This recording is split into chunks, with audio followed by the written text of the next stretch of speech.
When I look around the globe, Russia, China, Iran, North Korea, and others are increasing their collaboration and their cooperation as their interests align against us. We see this clearly in Ukraine. While President Trump pushes for a peaceful resolution to a horrible war, China continues to fund Putin's war machine.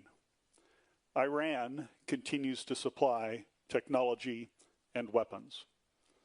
And North Korean combat troops remain in Russia on Ukraine's border. And of course, there's a confluence between Russia, Iran, and Venezuela and their dark fleet of oil tankers that is helping to fund the war. In the Arctic and the high north, we see a similar trend. Russian and Chinese vessels are conducting more and more joint patrols. Chinese icebreakers and research vessels are in Arctic waters, and their research is not for peaceful purposes. It's to gain a military advantage. Russia, meanwhile, continues testing advanced capabilities in the Barents Sea. As new shipping routes emerge and new resources are discovered, the Arctic only grows in strategic importance. And all of this comes in the midst of an increasing hybrid threat: airspace violations, GPS and GNSS interference, and the shadow fleet in the Baltic Sea threatening underwater infrastructure. In short, the Arctic, and Northern Europe by extension, has become a front line for strategic competition. Within NATO, Allied Command Operations, the command that SACEUR oversees, has taken steps to strengthen our deterrent posture, much of which is oriented in that northern region, here. Just over a year ago, we established Baltic Sentry, an activity to protect that critical underwater infrastructure.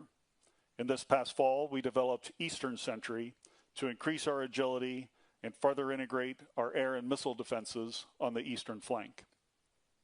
More recently, in just the past month, we've realigned the boundaries of our joint commands, and now Joint Force Command Norfolk brings together NATO's activities in the Arctic under one command, allowing us to better defend all allies in Europe, in the Arctic, and the strategic approaches to North America. Allies are also working together closely on Arctic issues. At a recent Arctic Chief of Defense conference, we agreed to increase our understanding of activity in the Arctic, to enhance our domain awareness, and to increase our own activities and exercises in the high north. In short, military cooperation in this region has never been stronger.